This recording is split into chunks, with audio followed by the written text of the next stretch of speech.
Seguidores de Actores Productivos, muy buenos días. Queremos presentar a ustedes enseguida una temática relacionada con el cultivo del cacao. La ruta del cacao. Todos hablamos del cacao, historia legendaria, y creo que la cuarta generación de productores, de gente vinculada con esta actividad agroindustrial, pues es bueno que nos comenten sobre ello. Lourdes Delgado, qué gusto. Muy de cerca seguí a tu padre en diferentes actividades. Tú también perteneciste a Nicacao. Has estado de aquí para allá en representación del país ante la ICO en Londres. Pues bien, ahora la temática tuya es una ruta del cacao. Pero antes, ¿cómo ves la actividad cacautera? Veamos el balance 2020. Todos me dicen que en materia de precios hubo un repunte interesante porque venían de capa caída y que más o menos fue un año positivo. ¿Tú qué comentas al respecto? 2020, producción de cacao en Ecuador. Bueno, las estadísticas no mienten, ¿no? Yo siempre uno tiene que irse y tomar como referencia las estadísticas. Según lo que entiendo, se han exportado 770.000 toneladas de cacao, lo cual es un aumento considerable. Sí, los precios han subido también. Y sí, el consumo de cacao en el mundo, en la pandemia, realmente explotó, ¿no? Yo creo que Claro. uno de estos pequeños placeres de las personas, pues justamente es consumir chocolate y sobre todo el chocolate negro y en general el chocolate en sí. Y eso hizo pues que las grandes compañías compren más cacao y lo vemos en las estadísticas, ¿no? Veía yo las noticias y decía, sí, el cacao es uno de los productos que realmente en la pandemia pues no sufrió grandes efectos negativos, más bien positivos. Y yo creo que me remito a eso, que me remito a que de que el cacao pues fue uno de los rubros que le siguió dando al país pues ingresos en esta pandemia, ¿no? Pero seguimos solo exportando materia prima, o tú, ya que te vinculas a la producción de chocolate, eso será la alternativa para que vengan más divisas. Claro que sí, siempre el valor agregado va a ser mucho mejor que la materia prima, ¿no?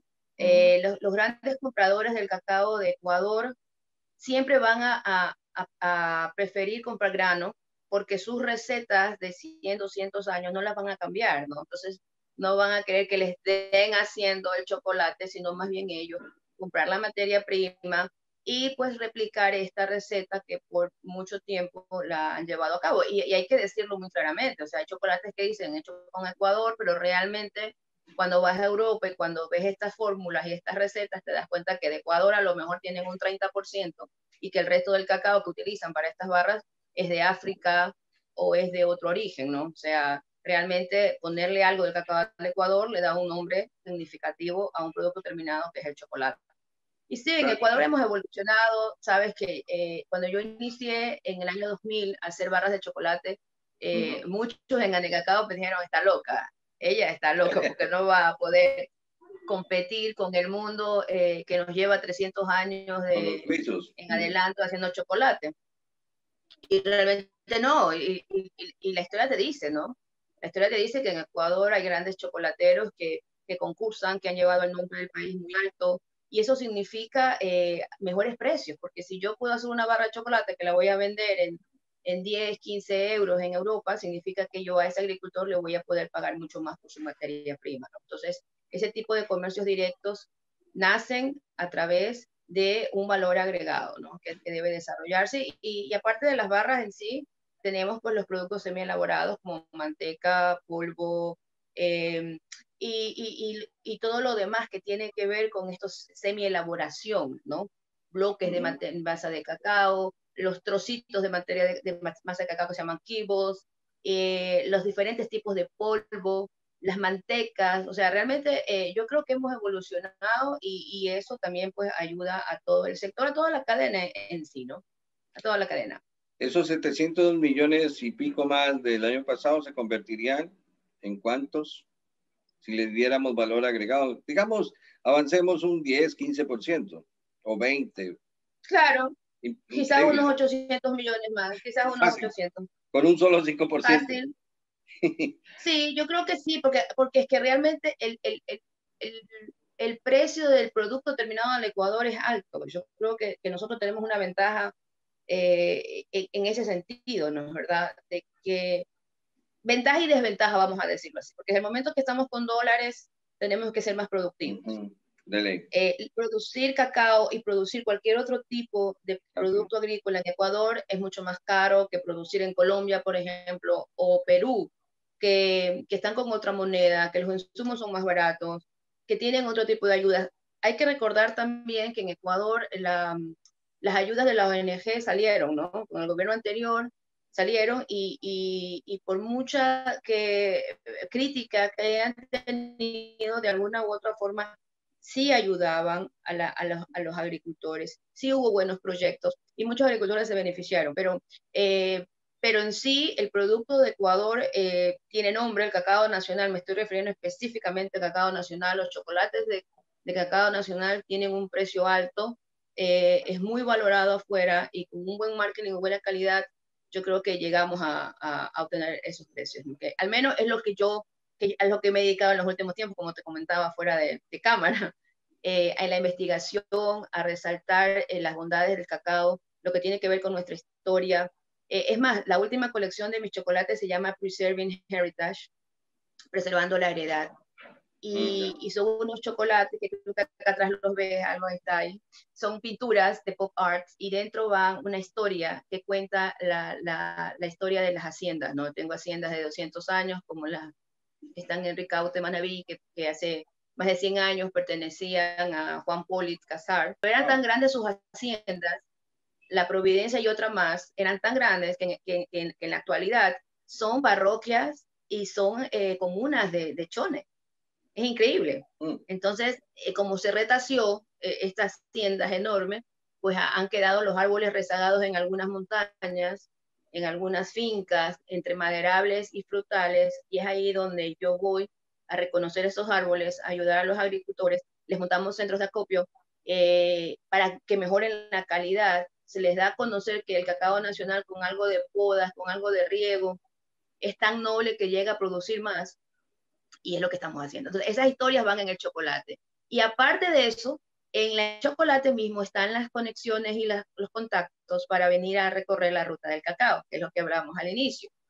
Es decir, encontrando otro tipo de emprendimientos, otro tipo de ingresos a través del cacao. Entonces, estos mismos agricultores, sobre todo mujeres, que tienen las fincas, que ya las adecúan, que ya tienen un centro de acopio, que ya les hago un sendero, que ya tienen que saber pues qué es lo que tienen que decir, reciben a los turistas.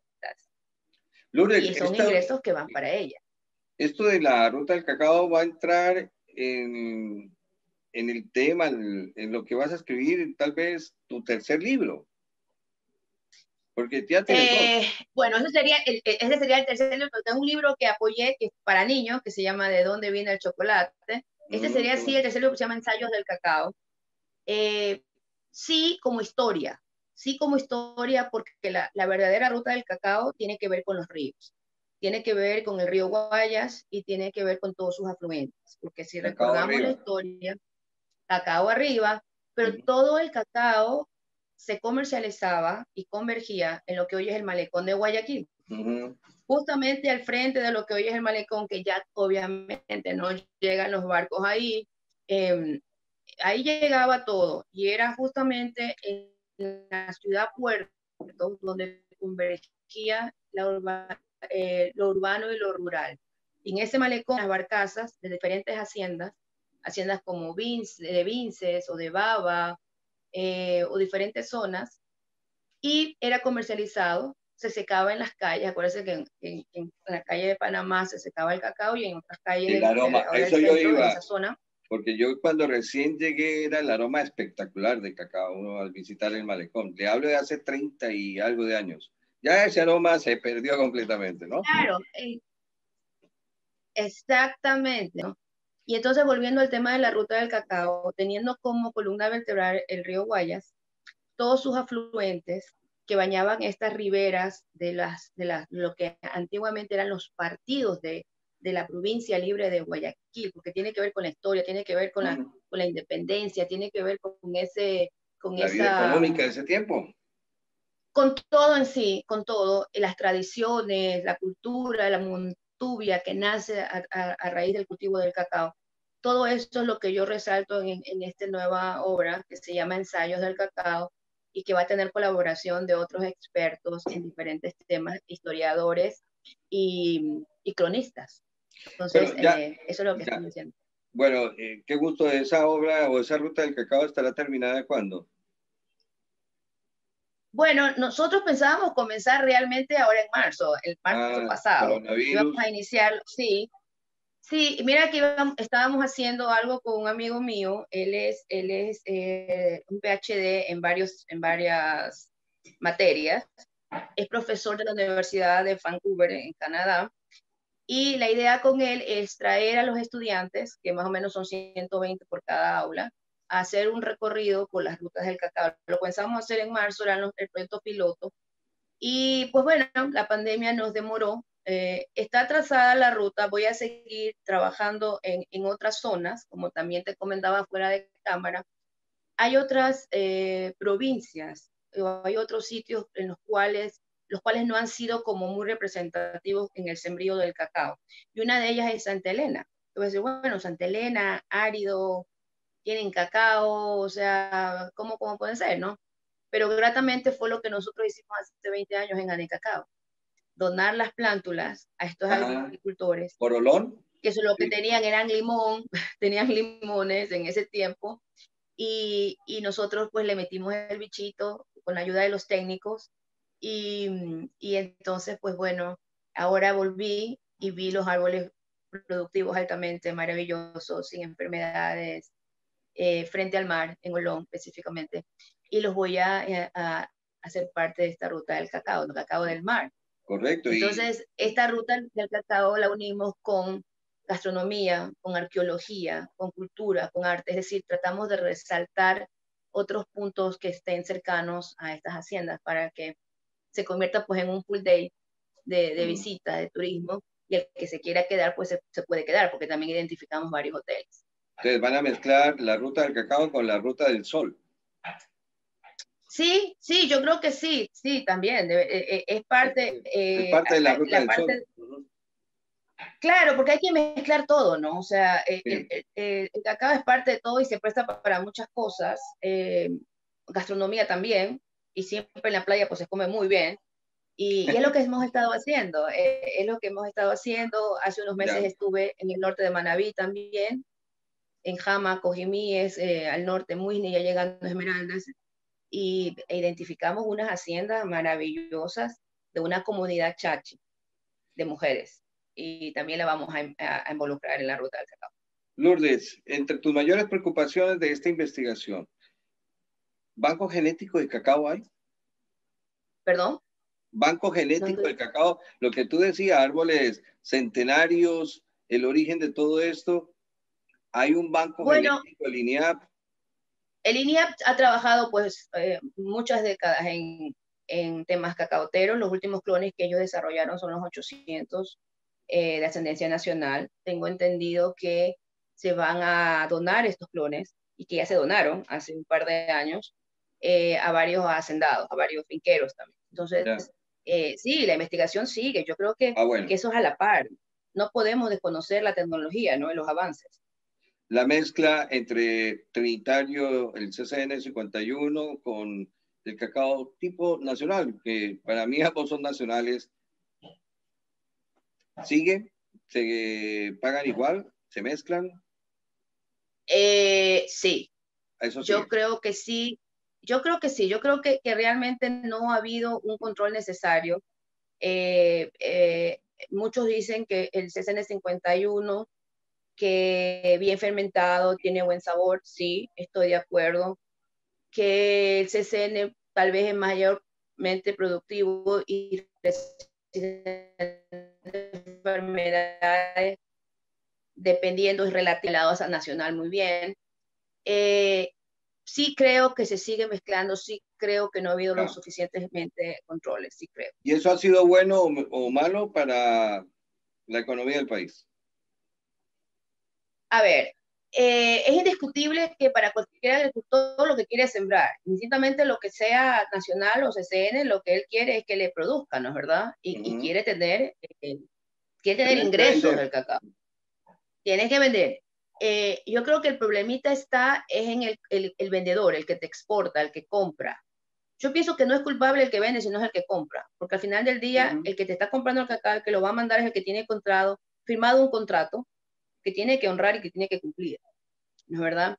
Entonces, yo pienso que ahí puede estar el problema. No hay necesidad de mezclarlos. Realmente podemos trabajar con ambos cacaos. Y hay mercado para todo. Yo creo que hay mercado para todo. Lo mío es cacao nacional. Yo tengo una misión de preservarlo. Considero que en la actualidad, en lo que he recorrido el país, de cacao nacional 100% puro, no habrá más del 10% a nivel nacional. Y que el resto, pues, es una mezcla.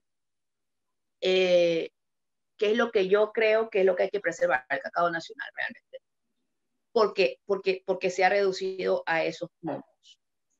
Y siento y creo y estoy convencida que si perdemos el cacao nacional, el Ecuador va a perder no solamente un patrimonio cultural inmaterial, sino que va a perder un negocio, porque no habrá cómo diferenciarnos del resto.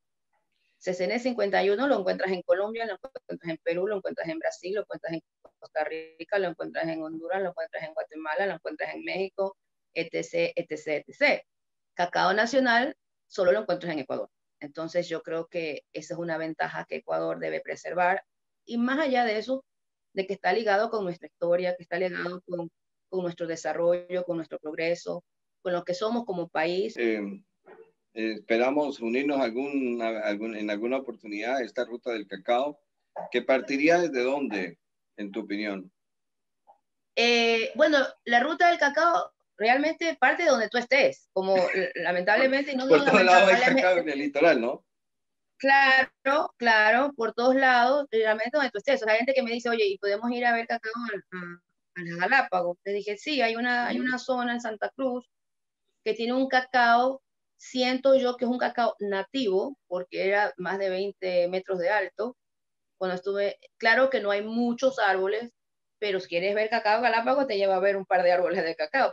Pero claro, las zonas productoras por excelencia, ya sabes, son Manabí, Guayas, Esmeraldas, los ríos, hay cacao en la Amazonía, en el Napo.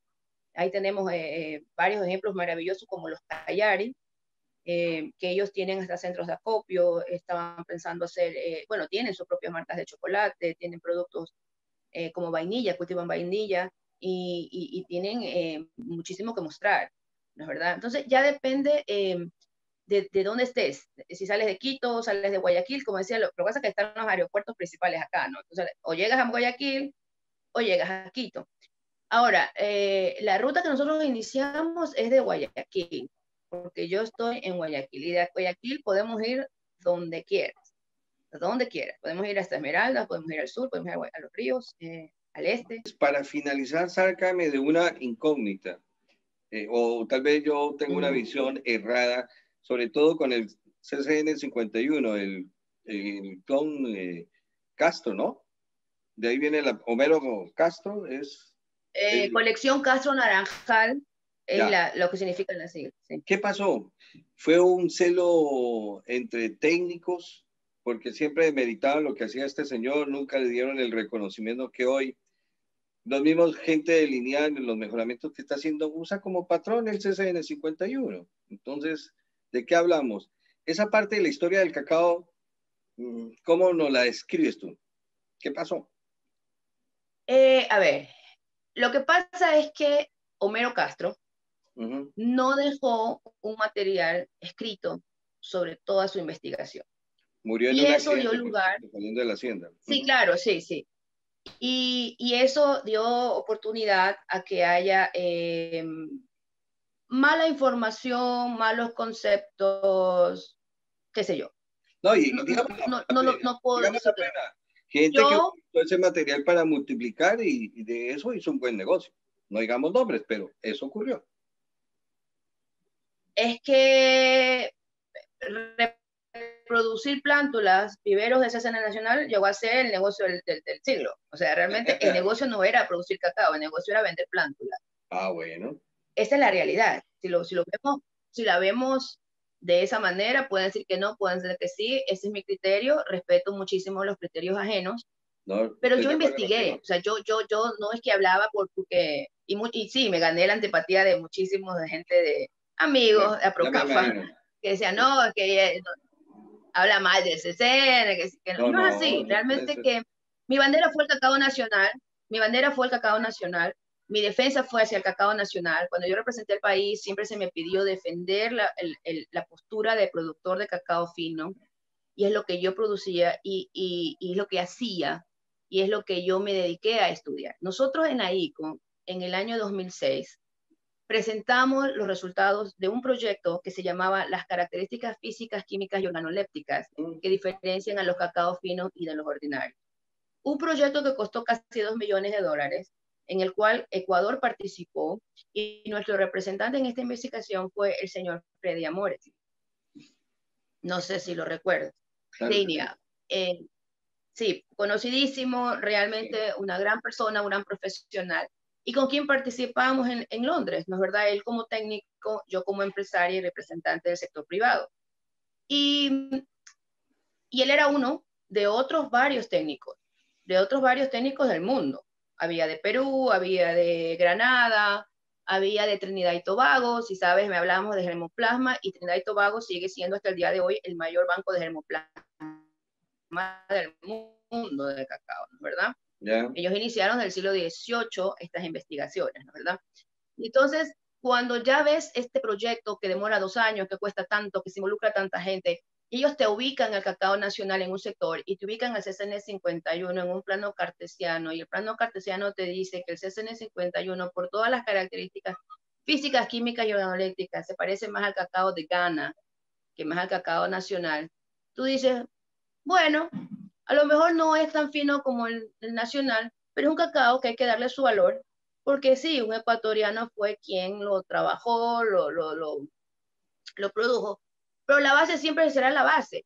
Y él trabajó con Nicolás Fuentes, que ya falleció Nicolás, y él trabajó, y él me mostró el inicio del CCN 51. El inicio del CCN 51 es un cacao de Perú y un cacao ICS 95 del Mira. Banco de Germoplasma de Trinidad y Tobago. O sea, es Perú, Trinidad y Tobago, inicia, mezcla otros que solo le puso códigos CCN10, CCN15, CCN30, CCN51, y nunca dejó escrito qué pasó en el interín, qué pasó en el miel. El inicio es un cacao Iquitos, Marañón, Perú, con un cacao ICS 95 de Trinidad y Tobago, de un banco de germoplasma de allá, y es el inicio del CCN. Entonces, obviamente, no va a ser jamás, no va a tener jamás las notas organolépticas de sabor que tiene un cacao nacional, lo que no significa que sea un cacao malo.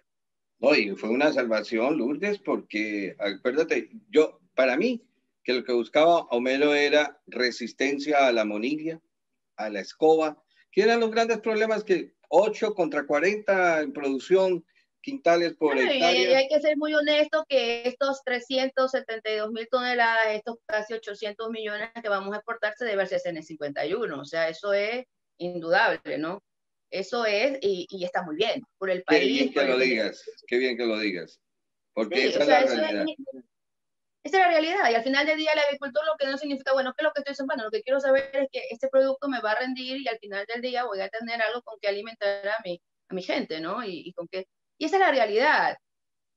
Mi caso es la defensa del cacao nacional. Siempre ha sido, siempre será. Pienso yo que hay que preservarlo, que no lo podemos perder, porque es un legado cultural y material, sin nombre, sin valor, bueno, sin algo, sin, realmente invaluable, podemos llamarlo así, porque es parte de nuestra historia, pero al Ecuador siempre se lo conoció como productor de cacao fino o de aroma a través del cacao nacional. Entonces, si eso nos dio prestigio, si eso nos dio progreso, si eso nos dio libertad, porque eso no hay que olvidar, que es con este cacao que obtenemos la libertad y que se financian todas las guerras independentistas, Ya. pues hay que preservarlo y hay que cuidarlo, ¿no es verdad? Porque es parte de nuestro legado histórico. Correcto. Y digamos que la superficie nacional agrícola, el cultivo número 1 es cacao, por superficie. Actualmente, si no Sí, sabía así. sí, y, No, no, está y aparte con el producto de mayor alcance social, porque si bien es cierto, somos los bueno, principales exportadores de banano, yo pienso que no llegan a 40.000 los productores de banano, y de cacao pasamos los 100.000, claro. ¿verdad? Entonces, como producto de mayor alcance social está el cacao. Y aparte de que el cacao lo puedes asociar con otros cultivos. Banano no siempre, ¿no? Banano es monocultivo, que tienes que tenerlo. El cacao tiene maderables, tiene frutales, es parte del ecosistema, ¿no es verdad? Entonces, Un también cultivo asociado. veámoslo por ese aspecto también, ¿no? De la Por preservación del medio conservación. ambiente. Sí, la Correcto. preservación del medio ambiente. Entonces, todos esos puntitos hay que resaltarlos. Yo los resalto en mis chocolates, yo los llevo porque hay un consumidor más consciente, estas nuevas tendencias del consumidor que quiere saber pues, el origen de este producto, qué hay detrás, si somos responsables con el medio ambiente, si somos responsables con los propios agricultores, con todo en general. Todo eso suma. Al final del día, todo eso suma porque creo yo, y ahora más que nunca, tenemos a consumidores mucho más conscientes en esos aspectos. Entonces, la idea es suplir esos espacios. Lástima que tú digas consumidores, te faltó decir que extranjeros, porque el consumo nacional es muy bajo todavía. Sí es bajo, es del clima también. Tenemos que pensar que el clima no estamos muy acostumbrados a consumir, no somos como ustedes los colombianos, pero yo siempre digo que los colombianos son mucho más inteligentes porque consumen chocolate en taza, Más es que... parte de su cultura. Y yo siempre lo digo, y como te digo, he hecho tantos estudios y sé, no por fanatismo, sino por realidad, que los niños desde pequeños deben consumir chocolate Desde luego. amargo desde muy pequeños. Se han hecho exámenes con madres embarazadas a las cuales durante el embarazo le han dado chocolate negro, y durante los primeros 5 años de vida del niño también les han dado. Y después de 10 años estos niños son los más inteligentes, los más felices, eh, que los otros que no les dieron chocolate. Entonces, vemos, y es una realidad, que Colombia es uno de los países más felices del mundo, a pesar de todos los problemas internos de tu país. Entonces, ¿por qué? Yo digo, porque eso se debe al cacao. Yo me río realmente, pero si nos vamos, y es una realidad, ustedes consumen chocolate en taza a diario. Y, y es parte de su cultura. Y tengo muchos amigos colombianos que dicen, es verdad, nosotros con la taza de chocolate, nosotros con el café los grandes, los pequeños con el chocolate, y realmente es así, son productos que te activan de alguna manera estas hormonas como la serotonina, como la dopamina, que te predispone a aprender más, que estás de buen carácter, que estás de buen humor, y es parte de la realidad, o sea, no son ilusiones, es una realidad que No. está comprobada por la ciencia, por la tecnología también, ¿no? Por algo los aborígenes la tomaban y la tildaban como la bebida de los dioses. Por algo será. ¿Sí o no? Sí, claro, eso tiene que ver con la historia de los mesoamericanos, los mayas, los Claro. aztecas, los toltecas. Yo soy fanática de todas esas culturas porque es base de mi primer capítulo en Ensayos del Cacao, del comercio prehispánico que nuestros pueblos originarios mantenían con los pueblos mesoamericanos, ¿no? Y sabes qué, que dentro de mis estudios hemos encontrado vasijas de tipo Valdivia en entierros mayas, ¿no? Esa es una primicia que te doy de Gracias. nuestra. Entonces, Gracias. este comercio milenario, previo a la llegada de españoles a nuestro continente, se daba de nuestros pueblos originarios en estas balsas manteñas, balsas oceánicas, que llegaban hasta las costas del sur de México. Y, y es parte también de la historia. Entonces, es todo eso. Bueno, Lourdes, ya debes de tener la pobre mano, el brazo cansado. De todos modos, muchas gracias por No, haber intercambiado estas opiniones. Pero de todos modos, corolario de todo esto es que se lo doy firmado si quiere, el cacao volverá a sus mejores días. Será una potencia agrícola en Ecuador. Si las cosas como se han dado no las hemos hecho bien, ¿qué tal si corregimos, ajustamos ciertas cosas? Ecuador tiene para obtener del cacao una gran divisa, una fuente de alimentación muy importante. ¿Vendrán mejores días, en tu opinión? Sí, sí, claro que sí, claro que sí. Mira, el mismo hecho de tener esta ruta, la tenemos ya blanco y negro, porque queremos que a nuestros agricultores se los declare como guardianes del cacao nacional, Ah, aquellos muy que hemos bueno. identificado, Me parece muy bueno. porque hay que apoyar a esta gente. Como te contaba con estos estudiantes que piensan venir de Vancouver, ellos van a donar cosas. Un motor para un agricultor, poder extraer el agua de un río, significa la vida, significa la producción de un año. Entonces, son cosas pequeñas, pero si el gobierno mira y entiende que en estos pequeños agricultores está nuestra historia, está la preservación del medio ambiente, está la preservación de un legado cultural inmaterial en el cacao, y que son recursos, los tiene que preservar, los tiene que cuidar, los tiene que apoyar de alguna manera, y que ellos se sientan orgullosos de haber guardado el cacao por varias generaciones, ¿no es verdad? Eh, Falta eso, quizás falta identificar a todos los pequeños agricultores que han preservado el cacao, darles un nombre, darles un premio, no sé, y seguir apoyando el campo con buenos créditos, con insumos, con ayuda técnica. Ecuador es inmensamente rico. El problema es que ha sido mal administrado, Ah, y de alguna u otra manera, a pesar de toda la ayuda que se ha dado, falta mucho más, falta mucho más. Y eso esperamos realmente que el nuevo gobierno se enfoque en eso. Si hay basta de decir hay que echarle la mirada al campo, que Ecuador es eminentemente libre, sí, sí, pero que no se queden palabritas y discursos demagogos, ¿no? Realmente que se aplique. Y estamos nosotros como sector privado para apoyar en lo que sea necesario. y lo bueno del cacao, ya para concluir, serán mis últimas palabras, es una bebida tanto para grandes como para chicos. Y yo los invito con estos paisajes tan hermosos. Vamos aquí nomás cerca de Guayaquil, a un sitio llamado Cerro Azul, donde hay neblina. Ahorita estamos en neblina a 600 metros sobre el nivel del mar, y a las tardecitas tómese una tacita de chocolate y con ese paisaje, eso lo transporta a otro mundo. Bueno, Lourdes, muchas gracias y Sí. te seguiremos los pasos entonces. Sí, un placer. Realmente, muchísimas gracias por la oportunidad. Estamos a las órdenes cuando sea, y en algún momento te invitaré a recorrer algunas de las rutas del cacao, para que veas cómo realmente los agricultores se sienten orgullosos de haber preservado este legado y cómo viven de él.